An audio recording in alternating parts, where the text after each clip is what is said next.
In our age of endless information and scattered attention, we have forgotten a fundamental truth.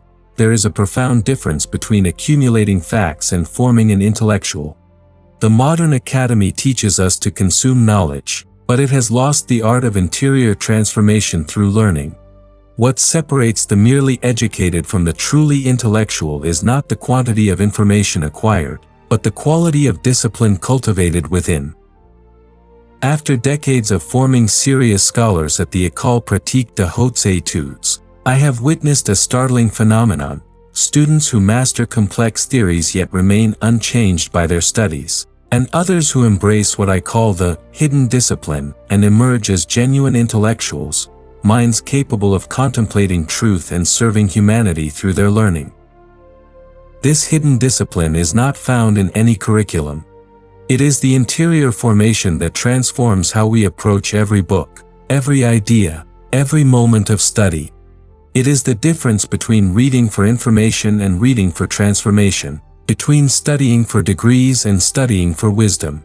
Today, I will reveal the 7 elements of this contemplative formation that has shaped the greatest minds in Christian intellectual tradition. These methods do not merely improve your academic performance, they sanctify your very relationship with truth itself. Chapter 1: The Sacred Foundation: Why Intellectual Life Must Begin in Silence.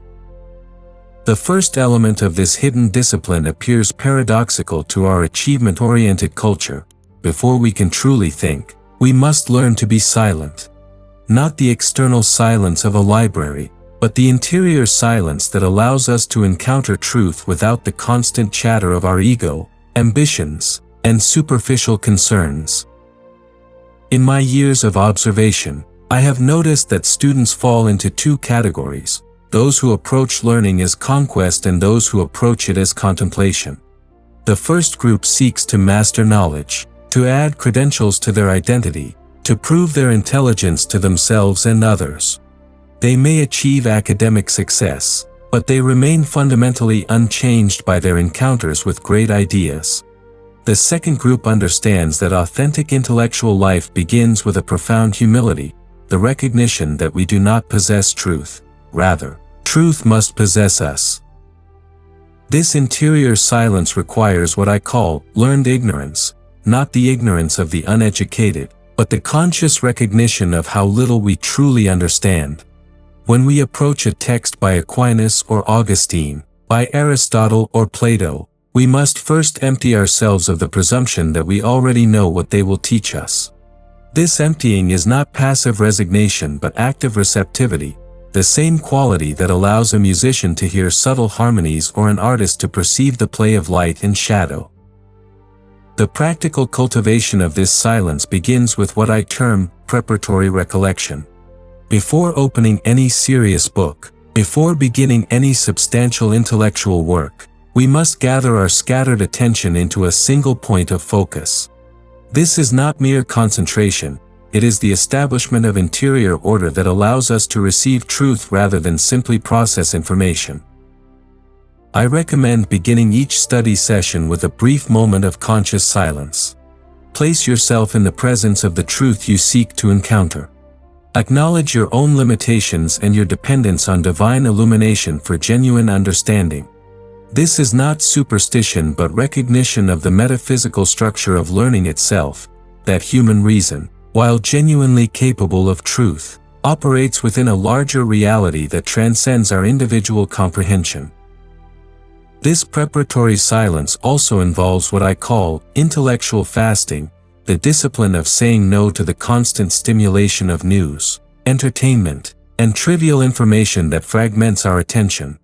Just as bodily fasting purifies our physical appetite, intellectual fasting purifies our mental appetite, allowing us to taste the subtle flavors of profound ideas that would otherwise be overwhelmed by the crude flavors of superficial content. Chapter 2: The Art of Slow Reading: Contemplative Engagement with Texts. The second element of our hidden discipline directly contradicts the modern obsession with speed reading and information consumption. True intellectual formation requires what I call ruminative reading, the patient, Contemplative engagement with texts that allows ideas to penetrate not merely our memory but our very being. When I observe students in our contemporary educational system, I see a tragic phenomenon. They have learned to consume books the way others consume fast food, quickly, efficiently, and with little lasting nourishment. They pride themselves on reading hundreds of pages per week, on completing extensive bibliographies, on covering vast amounts of material. Yet when I engage them in conversation about these texts, I discover that the ideas have passed through their minds without taking root in their souls. Contemplative reading operates on an entirely different principle. Instead of seeking to cover maximum territory, we seek maximum depth. Instead of rushing through arguments to reach conclusions, we dwell with each step of reasoning until we have made it our own. This is not mere academic exercise but spiritual discipline, the cultivation of intellectual virtues that transform our capacity for wisdom. The method I propose involves three distinct movements. First, the reading of reverence, approaching great texts with the recognition that we are encountering minds far superior to our own, thinkers who have struggled with eternal questions and achieved insights that remain relevant across centuries. This reverence is not servile submission but intellectual humility that allows us to receive what these masters have to offer. Second, the reading of dialogue, engaging actively with the text, questioning its assumptions, testing its logic, seeking to understand not merely what the author says but why they say it and how their reasoning unfolds. This requires what medieval scholars called lectio divina, applied to philosophical texts, reading not for information but for formation, not for facts but for wisdom. Third, the reading of integration, the slow process of allowing new insights to find their proper place within our existing understanding, resolving apparent contradictions, and building a coherent intellectual vision. This cannot be rushed any more than the growth of a plant can be rushed. Ideas need time to germinate, develop, and bear fruit in our thinking. Practically, this means reading far fewer books but engaging each one more deeply. I recommend selecting a small number of truly great works each year and reading them multiple times rather than racing through extensive bibliographies. When encountering a particularly profound passage, stop and meditate upon it. Ask yourself, how does this insight change my understanding? What implications does it have for other areas of my thinking? How might this truth be lived out in practice? This contemplative approach also involves what I call the discipline of note-taking for formation. Instead of merely recording information for later retrieval, we write in order to think more clearly, to engage more actively with ideas, and to trace the development of our own understanding. Our notebooks become spiritual diaries of intellectual growth. Chapter 3: The Rhythm of Contemplation, Balancing Intensity with Rest. The third element of our hidden discipline concerns the proper rhythm of intellectual work. Modern academic culture promotes a destructive myth that serious intellectual work requires constant intensity, relentless productivity, and the sacrifice of rest in service of achievement. This approach does not create true intellectuals, it creates exhausted scholars who burn out before reaching intellectual maturity. Authentic intellectual life follows what I call the contemplative rhythm, periods of intense focus alternating with periods of reflective rest, always in service of deeper understanding rather than mere productivity. This rhythm mirrors the natural cycles we observe throughout creation, the alternation of day and night, the seasons of growth and dormancy, the necessity of Sabbath rest for sustained creativity. In my own experience, the most profound insights often emerge not during periods of strenuous mental effort but during moments of relaxed reflection, while walking in the garden, during periods of prayer, or in the quiet moments before sleep when the mind naturally synthesizes the day's learning. This is not accident but expression of how human reason actually operates when given proper conditions for flourishing. The contemplative rhythm begins with what I term periods of gathered attention. These are times of focused intellectual work, But with an important distinction from modern productivity culture, the focus is not on completing tasks but on engaging deeply with truth. During these periods, we give ourselves completely to the encounter with ideas, but always with the understanding that this intensity must be balanced by periods of rest and integration. These periods of intense work should last no more than 2 to 3 hours at a time. Beyond this limit, the mind begins to operate mechanically rather than contemplatively. We may continue to process information, but we lose the receptivity necessary for genuine insight. The law of diminishing returns applies to intellectual work just as surely as to physical labor. Equally important are what I call periods of fertile rest. These are not mere breaks from work but active cultivation of the conditions in which insights mature and develop. This might involve contemplative walking, where the rhythm of physical movement allows ideas to settle and connect in new ways. It might involve periods of prayer or meditation, where we place our learning within the larger context of our relationship with ultimate truth. Reading works of beauty, poetry, literature, or reflections on art serves as particularly nourishing rest for the philosophical mind. These works exercise different intellectual faculties while maintaining our connection to truth and beauty. They prevent the narrowing of vision that comes from exclusive focus on abstract reasoning. The contemplative rhythm also includes longer periods of rest, what I call intellectual Sabbaths. These are days or weeks when we step back from intensive study to allow our learning to integrate at deeper levels. During these times, we might engage in physical work, spend time in nature, or pursue activities that nourish other dimensions of our humanity. Far from being unproductive, these periods are essential for the synthesis and maturation of our intellectual life. This rhythm requires the virtue of patience, perhaps the most countercultural virtue in our age of instant gratification. True intellectual formation is never hurried. Like the growth of a tree, it follows its own natural timeline and cannot be forced without damage to the organism. Chapter 4: The Community of Truth, Learning Through Sacred Conversation. The fourth element of our hidden discipline recognizes that authentic intellectual life cannot be lived in isolation. While solitary study and contemplation are essential, we also require what I call the community of truth, relationships with others who share our commitment to wisdom and can challenge, support, and refine our understanding through sacred conversation. The modern academy has largely forgotten the art of intellectual friendship. Students compete rather than collaborate, professors guard their research rather than sharing insights generously, and academic discourse often becomes mere display of erudition rather than genuine seeking after truth. This impoverishment has profound consequences for intellectual formation, because human reason reaches its fullest development only in dialogue with other minds. Sacred conversation differs fundamentally from mere academic discussion or debate. In debate, we seek to defeat opponents and establish our own superiority. In sacred conversation, we seek truth together, recognizing that each participant brings unique insights and that the truth we discover together will be richer than what any of us could achieve alone. This requires the virtue of intellectual humility, the recognition that our own understanding is always limited and can be improved through engagement with others. The practice of sacred conversation begins with careful selection of intellectual companions.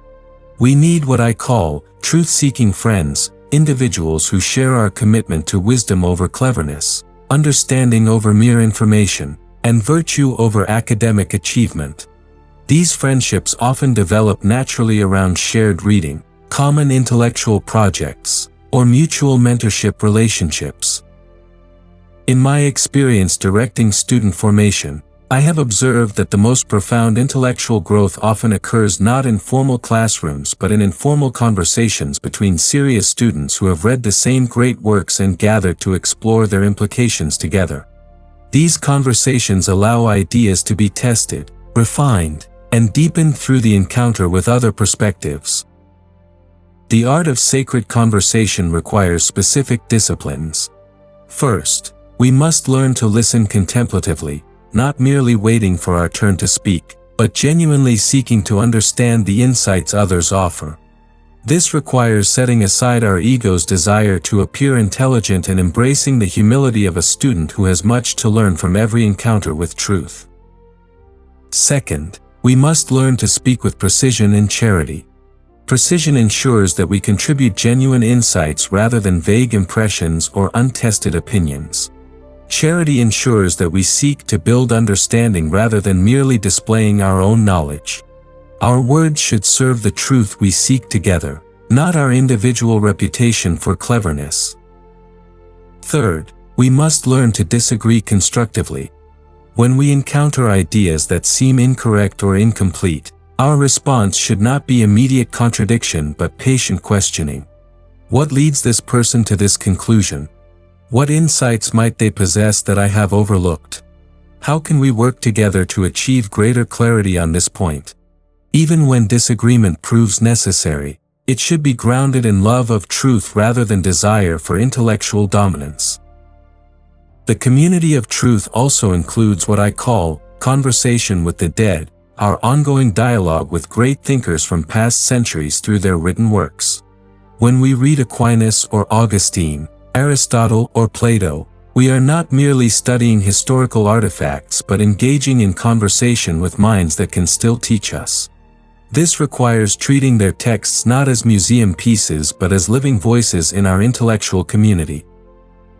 This dimension of intellectual friendship extends across centuries and cultures, creating what we might call the communion of truth seekers, all those who have dedicated their lives to wisdom and understanding. Chapter 5: The Interior Life of Ideas, Prayer and Philosophical Reasoning. The fifth element of our hidden discipline addresses what may seem most foreign to contemporary academic culture: the integration of prayer and contemplation with serious intellectual work. Yet this integration is not merely addition of spiritual practices to academic routine, it is recognition that human reason itself operates within a larger metaphysical context that includes divine illumination and transcendent truth. In my decades of teaching and formation, I have observed a consistent pattern. Students who cultivate the interior life alongside their studies demonstrate greater capacity for genuine insight, more patience with difficult questions, and deeper integration of their learning with their lived experience. This is not coincidence but expression of the fundamental unity of human nature. We are not merely thinking machines but spiritual beings whose intellectual life is intimately connected with our relationship to ultimate reality. The practice of intellectual prayer begins with what I call prayer for illumination, the humble recognition that human reason, while genuinely capable of truth, operates within its proper limits and requires divine assistance for its fullest development. Before engaging in serious study, we place ourselves consciously in the presence of truth itself, acknowledging our dependence and asking for the grace to understand what we encounter. This is not superstition or anti-intellectual piety but recognition of the metaphysical structure of knowledge itself. If all truth ultimately has its source in divine wisdom, then our human participation in truth is itself a form of participation in divine life. Prayer for illumination simply acknowledges this reality and opens us to receive the insights that are offered to humble and receptive minds. The contemplative approach to reasoning involves what I term meditative thinking, allowing philosophical arguments to unfold slowly in our consciousness, dwelling with each step of reasoning until we have made it genuinely our own. This requires patience and what medieval thinkers called mental prayer, the elevation of our reasoning process itself into a form of contemplative dialogue with truth. When wrestling with difficult philosophical questions, I recommend periods of what I call thinking prayer, placing the question before divine wisdom and allowing our reasoning to proceed within the context of that relationship. This does not replace rigorous logical analysis but provides the proper context within which such analysis can reach its fullest development. The integration of prayer and study also involves regular periods of gratitude for truth, conscious appreciation for the insights we have received, recognition of truth as gift rather than possession, and humble acknowledgement of how much we still have to learn. This gratitude protects us from the intellectual pride that makes further learning impossible and maintains the spirit of wonder that is essential for genuine philosophical inquiry.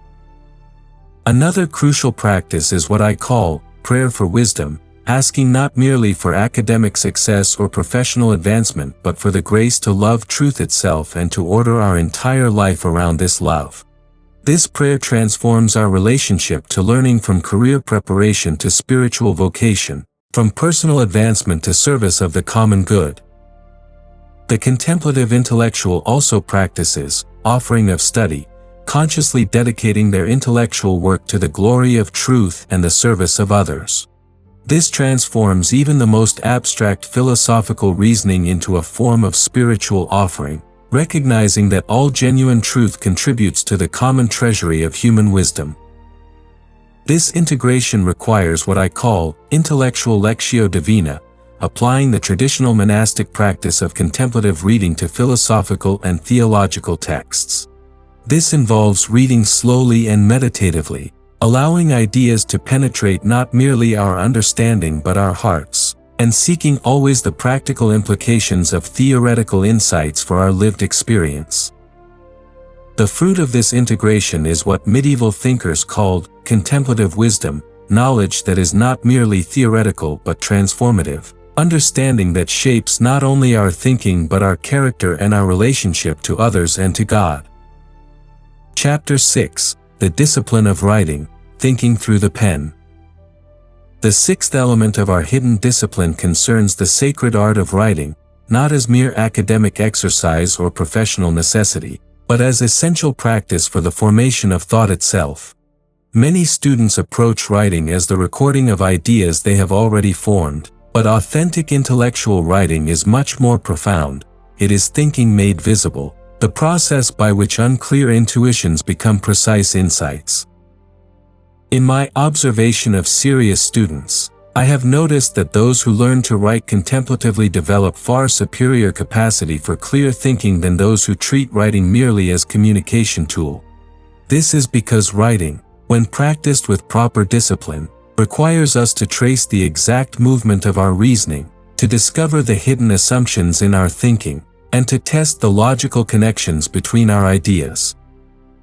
The contemplative approach to writing begins with what I call writing as discovery, using the pen not to display what we already know but to explore what we are still learning to understand. This requires great patience and humility, because it means beginning to write before we have achieved complete clarity on our topic.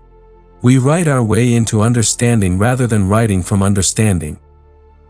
This practice starts with what I term exploratory writing, putting pen to paper and allowing our thoughts to unfold naturally around a particular question or text.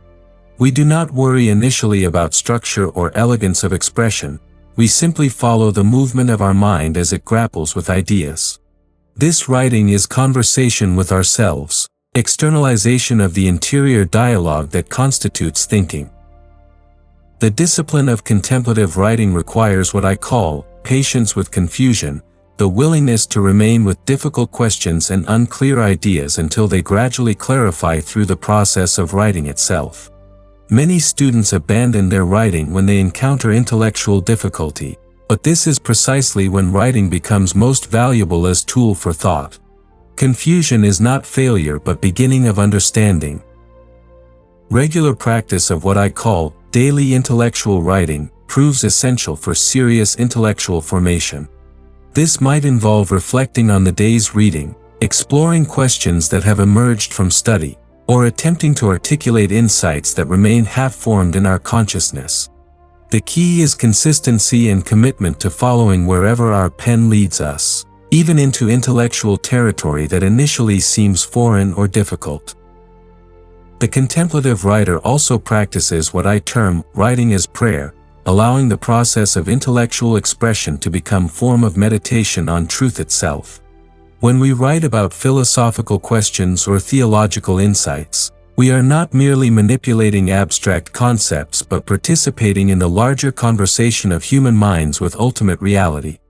This awareness transforms writing from academic exercise into spiritual practice. Revision represents a particularly important dimension of contemplative writing. I recommend what I call revision as deepening, returning to our initial explorations not merely to correct errors or improve style, but to discover what we were truly trying to say and to express it with greater precision and clarity. Each revision should move us closer to the truth we are seeking to articulate. The practice of slow composition proves essential for intellectual formation. Instead of rushing to complete assignments or meet external deadlines, we allow our writing to develop at its natural pace. Some insights require weeks or months to mature fully. Forcing premature expression results in superficial work that fails to serve either truth or reader. Writing also requires what I call the discipline of destruction, the willingness to abandon work that does not meet our standards for truth and clarity. This is not waste but essential practice of intellectual honesty. We serve truth better by writing less with greater care than by producing volume without substance. The contemplative writer develops what I term interior editor, capacity to sense when our expression truly captures our meaning and when it falls short. This requires cultivation of what medieval writers called taste for truth, intuitive sense for when our words serve reality and when they obscure it. Chapter 7: The Vocation of Service, Intellectual Life as Sacred Calling. The seventh and culminating element of our hidden discipline concerns the ultimate purpose of intellectual formation, service to truth and humanity through the generous sharing of what we have received. Authentic intellectual life is never merely personal cultivation but participation in the larger work of human wisdom, contributing to the common treasury of understanding that serves all generations. Too many students approach intellectual life as form of personal advancement, seeking degrees for better careers, accumulating knowledge for individual satisfaction, or developing expertise for professional prestige. While these motivations are not entirely illegitimate, they represent profound diminishment of intellectual vocation when they become primary purposes. True intellectual life flows from love of truth itself and naturally expresses itself in service to others. The recognition of intellectual vocation begins with what I call gratitude for gift, acknowledging that our capacity for reasoning, our opportunities for education, and whatever insights we achieve are not personal possessions but gifts entrusted to us for the benefit of the human community. This gratitude naturally generates what medieval thinkers called duty of return, obligation to share generously what we have freely received. This service takes many forms, but all authentic expressions share certain characteristics. First, they prioritize truth over personal advantage. The intellectual who has embraced their vocation will choose accuracy over convenience, wisdom over cleverness, and long-term understanding over immediate success. They recognize themselves as servants of truth rather than masters of knowledge. Second, authentic intellectual service demonstrates what I call pedagogical charity, commitment to making truth accessible to others rather than guarding it for personal advantage. This requires developing capacity to translate complex insights into language that serves different audiences, always with respect for both the truth being communicated and the intelligence of those receiving it. The practice of intellectual service often begins with what I term generous conversation, sharing insights freely in discussion with colleagues, students, and friends. The intellectual who hoards their understanding actually impoverishes their own development, because ideas grow and clarify through the process of explanation and dialogue.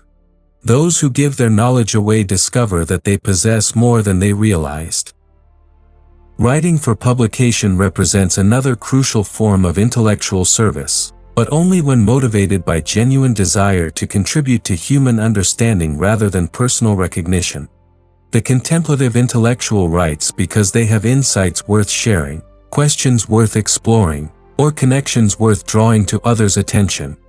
They write to serve truth and reader rather than to build their own reputation. Teaching, whether formal or informal, offers perhaps the most natural expression of intellectual vocation. But authentic teaching requires what I call teaching as contemplation, sharing not merely information but one's own encounter with truth, modeling for students the attitudes and practices that lead to genuine understanding. The teacher serves truth by helping others develop their own capacity for insight and wisdom. The intellectual vocation also includes what I term prophetic responsibility, obligation to speak truth courageously when it challenges popular opinions or powerful interests.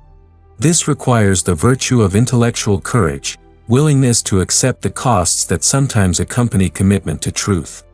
The authentic intellectual cannot remain silent when truth demands articulation, even when such articulation proves unpopular or professionally disadvantageous. Perhaps most importantly, intellectual service involves what I call witness to integration, demonstrating through lived example that serious intellectual life enhances rather than diminishes our humanity. The contemplative intellectual shows others that love of truth leads to love of neighbor, that rigorous thinking serves moral development, and that academic excellence can coexist with humility, compassion, and joy. This service also extends to what I term cultural responsibility, contributing to the intellectual health of our society by promoting standards of reasoning, evidence, and discourse that serve the common good.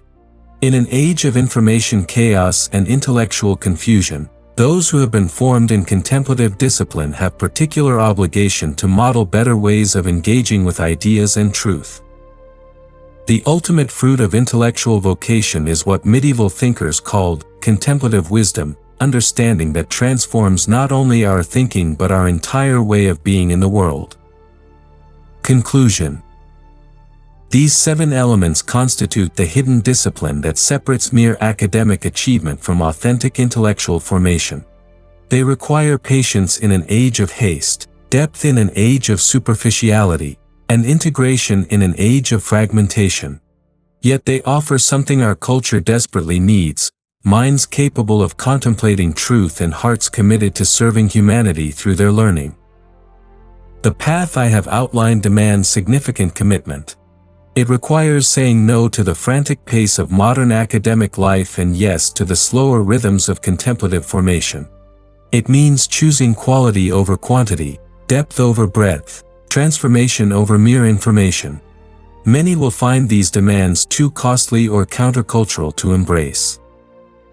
But for those who accept this invitation, who commit themselves to the hidden discipline of contemplative intellectual life, extraordinary rewards await. You will discover that learning becomes prayer, that study becomes service, and that your mind becomes instrument of truth rather than mere tool of career advancement. You will join the communion of those across centuries who have dedicated their lives to wisdom and understanding. The intellectual life, properly lived, is not merely profession but sacred vocation, calling to participate in the eternal conversation of human minds with divine truth.